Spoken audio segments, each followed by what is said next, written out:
Hey guys, Connor here at trailer.com. Today we're going to be taking a look at the Curt T-connector vehicle wiring harness for our 2020 Honda Pilot. The Curt T-connector vehicle wiring harness is going to allow us to pull small trailers as well as use any lights we may have on our cargo carrier. Now it's going to provide the basic functions such as the stop and turn signals as well as the running light circuits. Now the 4-pole connector that this gives us is going to be an industry standard, and it's going to be the most common one you're going to need for some of the smaller trailers. Now as you can see now, we have our wiring harness routed out the hatch here and secured to the safety chain loops on our trailer hitch. Now we're obviously not going to be driving around like this, however, this is the position we're going to have when we're ready to tow.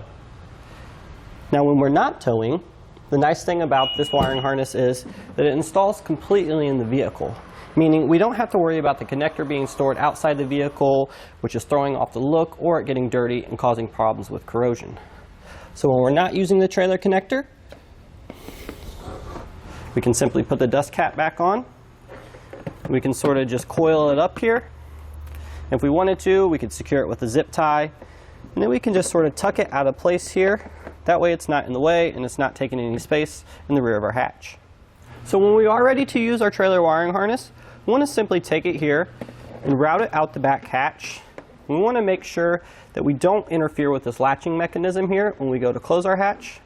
So we're just going to simply have it to the side here. We can come up and close our hatch here. We may want to hold on to the wiring harness to make sure it doesn't move too much when the hatch does finally latch. And now, as we can do here, just to secure it around the safety chain loops, put the plug back on. And then we could connect our trailer or our cargo carrier with lights to the trailer connector. Now as far as installation goes, this harness is completely plug and play, and there's no power wire you have to run to your battery. Therefore, this is definitely going to be something you can do by yourself at home.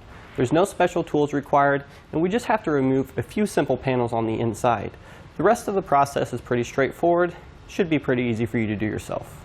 Now to start our installation today, the first thing we're going to want to do is open the rear hatch. This is going to allow us access to the panels in here where we're going to access the plugs for our wiring harness. We want to do this before we go up to the hood there and disconnect the negative battery terminal, or else we're not going to be able to open the hatch with the negative battery terminal disconnected.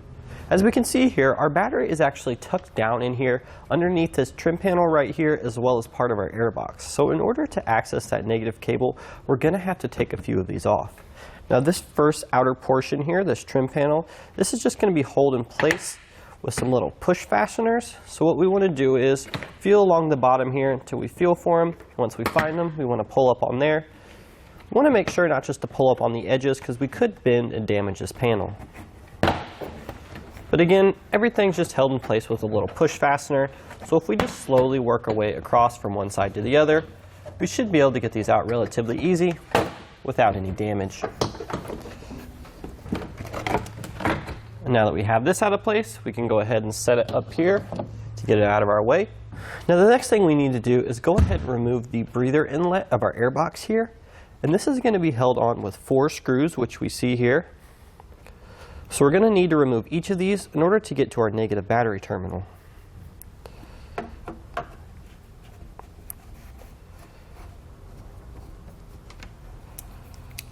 Once those are free, we should be able to wiggle it in place. We're going to take the other portion of our lock tab here and just hang on to those so we don't lose them. And now we should be able to wiggle the airbox out of place. Set this piece aside, and the other piece has held on actually from a little rubber clamp here that's attaching it to the airbox housing. So what we're going to do is just sort of wiggle it, twist it, and then that'll come free. So now that we have the last piece of our breather box out, we can access our negative battery terminal here. Now what we need is going to grab a 10mm socket. That's going to fit over this nut right here. So we're just going to simply loosen this up. And once we have that loose, the tension's off, the negative terminal should be able to break free, as we can see here. We just want to tuck this aside and make sure it doesn't come back into contact with the negative post on our battery. Well, now that we have the hatch open, we have the battery disconnected, we can move on to the next step, which is going to be to lay down our 3rd row of seats right here. So in order to do this, we just pull on this little strap here. That'll release the lock and then allow them to swing down. Now once we have the seats down, we're going to want to take out this little storage lid here. We just simply do this by pulling up on this little lever here. Then we're going to pull it out away from the vehicle. And then we're going to set this up here because we're not going to need it. And we're going to have it out of the way for the next step. Now, after that's done, we're going to have to remove these two inside trim panels here. There's going to be one at the back here and then one here at the front. Now these are just held in place with little push fasteners. So we're going to have to want to get up under here as best we can and just sort of work our way over, being careful not to damage any of the tabs, and just pull it out. It should be fairly easy. And we can set this aside up here again. And now before we start pulling on the last one, we're going to have to remove this little center panel cover here. So we just want to simply take a trim panel tool or a flathead screwdriver and just sort of pry that out as best as we can.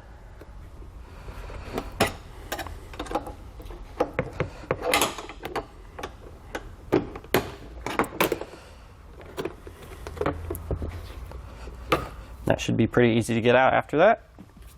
And now, like we did for the rear one, we can go ahead and just gently pry out on our trim panel here to remove it and release the clips.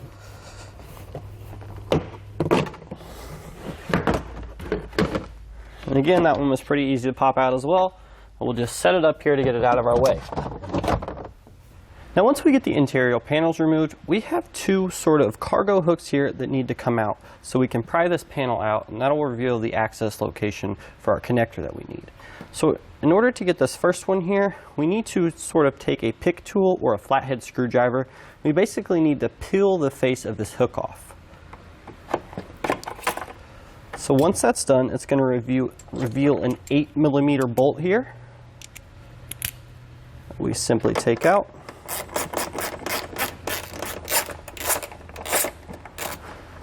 And once we have that, we can pull the bolt off, and then we're going to have to jiggle our hook loose to remove that. We can set this aside.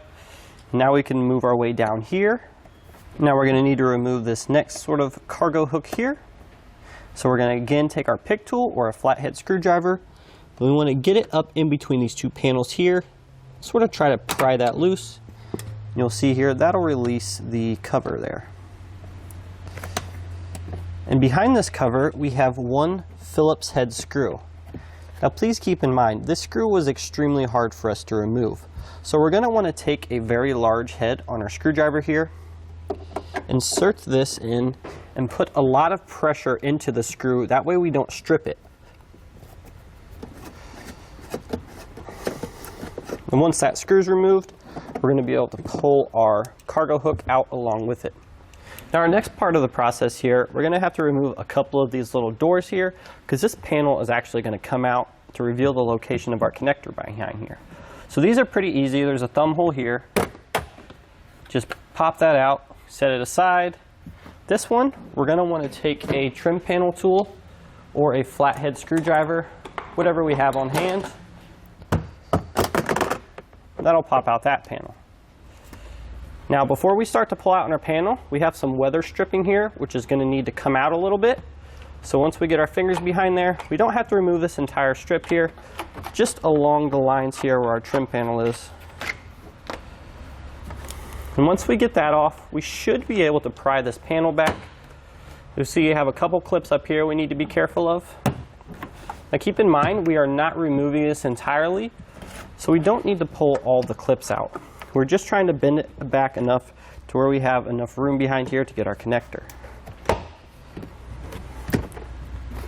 Now that we have the panel peeled back, we can see the connector that we're going to use for our trailer wiring harness here. We just want to get a good grab on that, hold that in place, and then we want to take our T-connector vehicle wiring harness here. We want to fish through the opening that we exposed earlier, and for now we're just going to take the matching pigtail here and then the ground wire. We're just going to lead it through this hole here, and once we do that, we can peel our trim panel back here, grab a hold of the connector that matches this. Now that we have the opening here, just plug them together. They should lock into place once they are connected. And then we can go ahead and tuck the rest of our wires down here. Now the next part is we are going to have to ground the trailer wiring harness here. Now we have two options for this. We can use a suitable grounding location that's already on the vehicle, or we could probably just drill a hole somewhere along the metal housing at the back here, because that would work as well. However, we don't want to drill in this vehicle, so we're going to go ahead and use an existing ground point. Probably one of these bolts up here would probably do the job. Now that we have that tight, we can tuck the rest of our ground wire back into this little opening here. And the next step is going to be to mount our converter box here. Now again, we have two options for this. We could use the double-sided tape that comes with the kit and apply it to one of the surfaces back here. Or what we can do is take some zip ties, and we can go ahead and zip tie it to some wiring harness. I think this one back here would be pretty good, so we're going to go ahead and do that.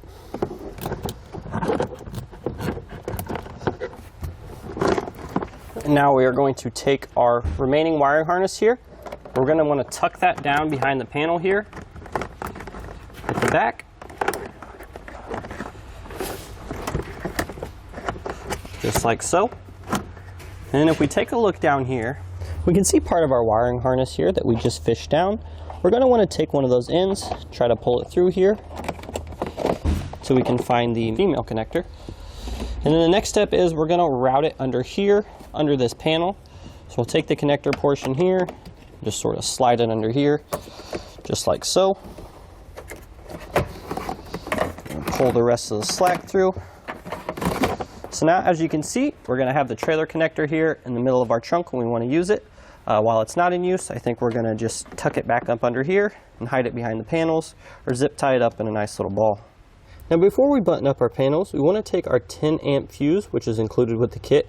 We want to insert it into the red fuse holder with our wiring harness. Once we have that in place, we can put the cap back on, and then we can tuck our harness back down. Now once we have everything plugged in, we have our trailer connector ran to where we need it. We're going to go ahead and reinstall the panels we just removed.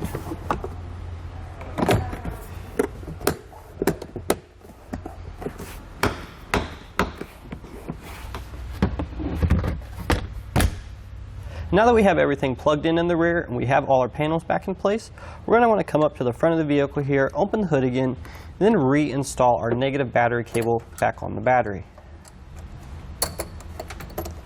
And push that down there, and take our 10mm socket here and tighten that back up until there's no more play. Check to see it's nice and snug.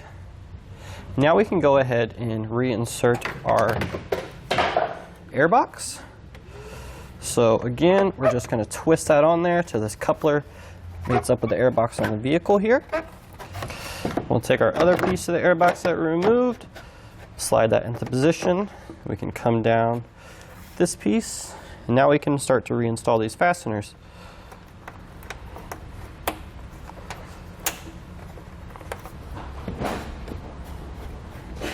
Now that we have these 4 screws back in place, we can go ahead and take our top trim panel here and line this up over the vehicle here, making sure we clear our hood latch. And then these are just going to snap in place. Make sure you line up the tabs. You should hear them each click when you have them in. Now to finish up our installation here, we have one more thing we need to do. We need to take the block style 30 amp fuse, which is included with the kit. We need to come up here to the front of the vehicle again. We need to locate the fuse box located right below the upper dash cowl here. In order to remove this lid, there's going to be 3 tabs. We just simply press those in, then the lid will come off. And the fuse location we're going to be using is the trailer toe, and that's going to be located right here next to the power terminal. We're just going to simply want to slip that in there.